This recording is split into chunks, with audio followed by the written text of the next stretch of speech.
आज हम जो डिस्कशन करने वाले, एक ऐसा डिस्कशन जो लाइफ में हमेशा के लिए हमेशा के लिए हमेशा के लिए बदलाव लेके आता है, और वो है कंसिस्टेंसी। हाउ कंसिस्टेंसी इंपॉर्टेंट, कैसे कंसिस्टेंसी ने लोगों की लाइफ में कंट्रीब्यूट किया है, इस पॉइंट के ऊपर हम लोग डिटेल डिस्कशन करेंगे। और इससे आप एक ऐसा पॉइंट ले पाएंगे जो आपको हमेशा के लिए चेंज नहीं, ट्रांसफॉर्मेशन लेके आएगा। क्योंकि बहुत से लोगों ने इस वजह से अपनी जिंदगी को हमेशा हमेशा के लिए बदलाव में कन्वर्ट किया है। नमस्कार, मेरा नाम है अंबादास और आप देख रहे हैं ऑलवेल। भारत, अमेरिका, यूरोप, ऑस्ट्रेलिया, देश विदेश के सभी दर्शकों का हार्दिक स्वागत है। अगर आप इस चैनल पर आज फर्स्ट टाइम आए हैं और आपको ये वीडियो अच्छा लगता है तो लाइक जरूर कीजिए, शेयर कीजिए अपने सारे व्हाट्सएप ग्रुप में, जहां जहां जिस प्लेटफॉर्म पे है वहां पे शेयर जरूर कीजिए। और मैं एक याद दिलाना चाहता हूं आपको, कैसे मैंने पाया जीवन का अद्भुत रहस्य। ये बुक हमने लाई है, किंडल पे अवेलेबल है, अमेजोन पे अवेलेबल है। उसको डाउनलोड करके आप पढ़ना शुरू कर दीजिए। पहले 3 चैप्टर फ्री है, और आपको अच्छा लगता है तो फिर सिर्फ 99 में इसको टोटली आप बाई कर सकते हैं। और इसमें बहुत से ऐसे डिफरेंट डिफरेंट चीजें बताइए, आज के टॉपिक से भी कुछ ऐसी बातें कनेक्टेड है जो आप वहां से कनेक्ट करके आपकी लाइफ को हमेशा के लिए एक नए लेवल पे लेके जा सकते हैं। So let's start the video. सबसे इंपॉर्टेंट की consistency. Consistency, how consistency can inculcate in our life. हमारी लाइफ में कंसिस्टेंसी कैसे ला सकते हैं। बहुत से लोग परेशान है कि उनकी लाइफ में उस काम के लिए कंसिस्टेंसी नहीं है। बट कंसिस्टेंसी इतना बड़ा चैलेंज बना क्यों है, इतना बड़ा हर्डल्स बना क्यों है, इतना बड़ा ऑब्स्टेकल हुआ क्यों है? क्योंकि कोई भी काम हम शुरू करते तो शुरू करते हैं, बट थोड़े दिन के लिए, 1 दिन 2 दिन हफ्ता भर के लिए शुरू करते हैं, और लंबे समय में उसको करना हम भूल जाते हैं। या फिर उसकी वजह क्या होती है? लिथार्जिकनेस होता है, आलस्य है, प्रमाद है, या फिर ऐसी चीजें जो हम लोग करने के लिए हमेशा कतराते हैं, आलस्य या कंटाला महसूस करते हैं। आज जो हम डिस्कशन करेंगे, मैं एक भगवत गीता के लाइंस जो भगवंत श्री कृष्ण ने कहा है उसके ऊपर हम लोग कुछ इंसाइट मैं आपको दूंगा। क्योंकि कंसिस्टेंसी टॉपिक को हमने पहले भी डिस्कस किया है, आज एक नया लेवल पे हम लोग डिस्कशन करेंगे। सबसे पहले कंसिस्टेंसी मतलब एक काम निरंतर चलते रहना। निरंतर, निरंतर मतलब उसके अंदर अंतर नहीं है, उसके अंदर ब्रेक नहीं है, उसी को कंसिस्टेंसी कहेंगे। अदरवाइज वो कंसिस्टेंसी नहीं है। कंसिस्टेंसी आप इस तरह से सोच सकते हैं कि हफ्ते में मैं 5 दिन एक काम करता हूं, 2 दिन छुट्टी लेता हूं, और साल की कंसिस्टेंसी मेंटेन करता हूं, वीकली कंसिस्टेंसी मेंटेन करता हूं। लगातार अगर हम लोग कोई काम करते हैं तो उसको कंसिस्टेंसी कहते हैं। बट कंसिस्टेंसी में ब्रेक क्यों आ जाता है, ये भगवत गीता हमको समझाती है। भगवंत श्री कृष्ण ने अर्जुन को समझाया था, वो बातें मैं आपको यहाँ पे शेयर करने की कोशिश कर रहा हूँ। मैं आपको कुछ सिखाने की कोशिश नहीं कर रहा हूँ। जो नॉलेज मैंने अलग अलग कोचेस से, ट्रेनर से पाया, वो आपको बस शेयर कर रहा हूँ। सबसे पहले 3 मोड से हम लोग ऑपरेट होते हैं। ह्यूमंस जब हम इस धरती पर है, पृथ्वी पर है, तो 3 मोड से ऑपरेट होता है हमारा शरीर, हमारा माइंड, हमारी बॉडी। तो 3 मोड्स क्या है? सबसे एक लोअर कैटेगरी का अगर कोई मोड्स है तो वो कहते हैं इग्नोरेंस, यानी तामसिक गुण। मतलब हमारी बॉडी, हमारा माइंड तामसिक गुणों से भी कनेक्ट करता है। दूसरा उसके अपर मोड जो है उसको हम लोग कहेंगे पैशन, यानी राजसिक गुण। और तीसरा अपर, टॉप अपर का जो मोड है उसको कहेंगे हम सात्विक, इसको इंग्लिश में हम कहेंगे गुडनेस। सो गुडनेस, पैशन और इग्नोरेंस।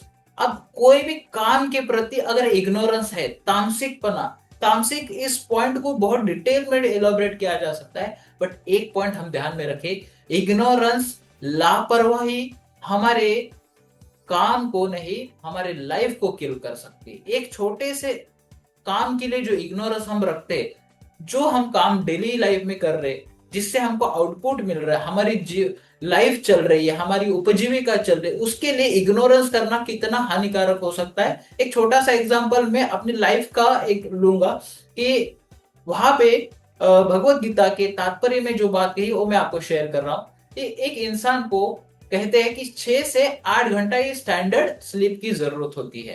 पर वही इंसान अगर 8 घंटे से ज्यादा, 8.5 9 10 घंटा, 11 घंटा, 12 घंटा सो रहा है, मतलब वो टोटल ही तमोगुण में है, इग्नोरेंस में है। इस वजह से उसके लाइफ में क्या क्या परिणाम आ सकते हैं, वो आप किसी के लाइफ में अगर देखे, झाके, समझे कि ऐसा कोई एक इंसान है जो 12 12 घंटा सो रहा है और उसकी लाइफ में फिर 50 साल का अगर लाइफ उसने जिया तो 25 साल तो ऐसे ही सो के जिया। और अगर हमको मिलती ही है लगभग 75 या 80 ईयर्स की लाइफ, और उसमें अगर आधी लाइफ अगर सो के वर्कआउट करे, तो फिर आधा लाइफ में वो इंसान करेगा भी तो क्या करेगा।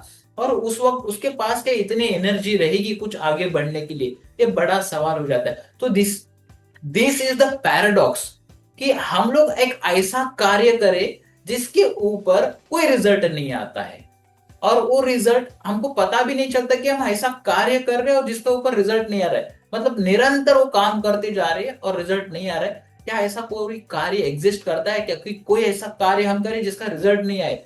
ज्यादा देर सोए उसका गलत रिजल्ट, ज्यादा कम सोए उसका रिजल्ट, खाना ज्यादा खाए उसका रिजल्ट, काम ज्यादा करे उसका एक रिजल्ट, काम कम करे उसका रिजल्ट, काम इग्नोरेंस से करे उसका रिजल्ट, काम सात्विकता से करे, गुडनेस से करे उसका रिजल्ट, पैशनेट होके करे उसका एक रिजल्ट। हर काम का अलग अलग रिजल्ट आता है। पॉइंट में ये कहना चाहता हूं कि हम कौन से मोड में है। क्या मैं इग्नोरेंस से ऑपरेट कर रहा हूं, क्या मैं पैशन से ऑपरेट कर रहा हूं, क्या मैं गुडनेस से ऑपरेट कर रहा हूं, यहां से समझना जरूरी है। तब हमको समझ में आएगा कि ये काम को मैं कर कैसे रहा हूं। जागरूक होके लोगों की सर्विस ओरिएंटेड काम करे, मेरा भी जीत हो उसी उसका भी जीत हो, तो हम लोग कहेंगे कि हम लोग कम से कम राजसिक मोड में पैशनेट होके काम कर रहे हैं। हमारे काम से हमेशा लोगों का भलाई होता है और ऑटोमेटिकली नेचर हमको रिवर्ट करता है, दैट इज अ गुडनेस, ऐसा मुझे लगता है। सो एक सिंपल सी बात, 3P से हम लोग डिस्कशन करेंगे। सबसे पहला पीपल, दूसरा प्रोसेस, एंड तीसरा पैराडॉक्स। पैराडॉक्स के ऊपर हमने अभी डिस्कस किया। अब सबसे पहला पीपल, किन किन लोगों ने कंसिस्टेंसी से रिजल्ट हासिल किए? बहुत से लोगों ने बहुत रिजल्ट हासिल किए। अगर एक ये उदाहरण बहुत आम तौर पे निकल के आता है, और हमारी जो अभी ब्रेकआउट रूम में हमने डिस्कशन किया, पार्टिसिपेंट भी कह रहे थे, और इसके ऊपर हमने वीडियो भी बनाए। दशरथ मांझी जी इतना बड़ा पहाड़ एक छीनी और हथौड़ी से तोड़ते, और उसके पीछे मकसद क्या है? उसका मकसद ये है कि उनकी वाइफ को हॉस्पिटल में लेकर जाने के लिए जो दिक्कत आई, वो प्रेग्नेंट थी और उस वक्त उनकी जान चली गई, और उन्होंने ये प्रण ले लिया, इतना करेज उसमें उनमें आया कि वो पहाड़ तोड़ के रख दिए। अब अगर हमें कोई कार्य करना है तो हमारा वाई बहुत क्लियर है, क्यों मैं कर रहा हूं, व्हाट इज द व्हाट, जो है वो क्यों है, ये अगर हम समझ के कार्य करते हैं तो फिर वो कार्य कंसिस्टेंसी करते हैं, फिर नाम सुख बहुत निकल जाएंगे। श्री सचिन तेंदुलकर जी हो गए या विराट कोहली हो गए, कोई भी बड़ा सा बड़ा अगर दिग्गज जो कर्म को अपनी लाइफ में समर्पित करता है, वो बड़ा अच्छे लेवल पे काम करता है। उसका रीजन यही है कि वो कंसिस्टेंसी से वो कार्य कर रहा है, और वो कहाँ से ऑपरेट कर रहा है, ये हमको समझना पड़ेगा। वो कहीं ना कहीं गुडनेस और पैशनेट होके काम को कर रहे, तब जाके उनको रिजल्ट आता है, और यही जीवन का रियल सूत्र है। दूसरा प्रोसेस, एक कार्य, एक घटना निरंतर चल रही है। जैसे फॉर एग्जांपल थोड़ा सा एक मॉडर्न एज का एग्जांपल है, आज टोयोटा की कार अगर देखे तो वो हमेशा बदलाव की ओर काम करते, कहते हैं कि वो साल में कम से कम 3 से 4 हजार नए नए प्रोसेस लेके आते हैं, और नया नया चेंज लाके आते हैं, और पॉजिटिव बदलाव लेके आते हैं। इन शॉर्ट में कहना चाहता हूं कि एक ऐसा प्रोसेस हमारे काम में हो, जो प्रोसेस चल रहा है उसको हम लोग चेंज कैसे कर सकते हैं, नया बदलाव कैसे लेके आ सकते हैं। आज एक वक्त ऐसा था कि कंप्यूटर को लोग नकार रहे थे, और आज वही कंप्यूटर एआई की ओर जा रहा है। एआई, आर्टिफिशियल इंटेलिजेंस लोगों की लाइफ में क्या क्या बदलाव लेके आ रहा है तो वक्त ही बताएगा। बट लोग चेंज की ओर बढ़ रहे, और ये चेंज आया क्यों है? किसी ने कंसिस्टेंसी को अपनाया। आज एक पल के लिए सोचिए कि इंटरनेट हमारी दुनिया में नहीं रहे तो क्या दुनिया उतनी तेजी से आगे बढ़ पाएगी? लोग जिस तरह से तरक्की कर रहे हैं, इंटरनेट उससे ज्यादा तेजी से तरक्की कर रहा है। तो कंसिस्टेंसी की वजह से लोगों ने नया नया गेम चेंज कर दिया है। कहते हैं एक बूंद अगर पानी की नल से गिरती रहे तो वहां पे भी एक गड्ढा हो जाता है।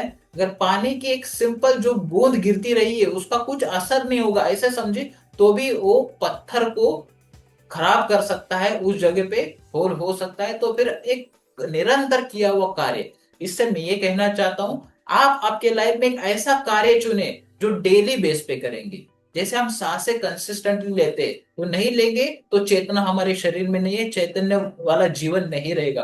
तो एक ऐसा कार्य जो आप हमेशा कर सकते, एवरी डे कर सकते, और उसके रिजल्ट को नापिए। कितना रिजल्ट दे रहा है। कोई कुछ भी हो सकता है, राइटिंग हो, रीडिंग हो, या आपके काम का एक पार्ट हो। और काम का पार्ट है तो बहुत बढ़िया, एक काम चुनिए और उसको डेली बेसिस पे कीजिए, और वो भले 1 मिनट का ही क्यों ना हो।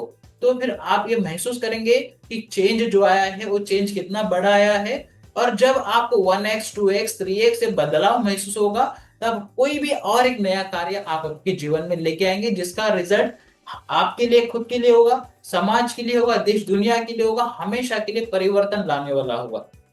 सो पीपल, प्रोसेस और पैराडॉक्स के ऊपर हमने बात की, भगवत गीता के कुछ लर्निंग्स के ऊपर हमने बात की। So what you are taking, आपने क्या लिया, क्या इम्प्लीमेंट करने वाले हैं, आपके नोटपैड पे लिखिए। एक ऐसी एक्टिविटी जो मैसिव ग्रोथ लेके आ सकते, उसको हमको नहीं सोचना है, बस करना शुरू करना है। एवरीडे उसमें इनपुट देना है, तब जाके हम लोग फिर बड़ा परिवर्तन लेके आ सकते। कहाँ से ऑपरेट कर, ये भी सोचना और समझना बहुत जरूरी है। सो आशा करता हूँ कि ये टॉपिक से आपको बहुत अच्छी लर्निंग मिली है, बहुत अच्छा एक इम्प्लीमेंटेशन का पॉइंट मिला है, और उसको इम्प्लीमेंट करके आप आपकी लाइफ में हमेशा के लिए चेंज में लेके आ पाएंगे।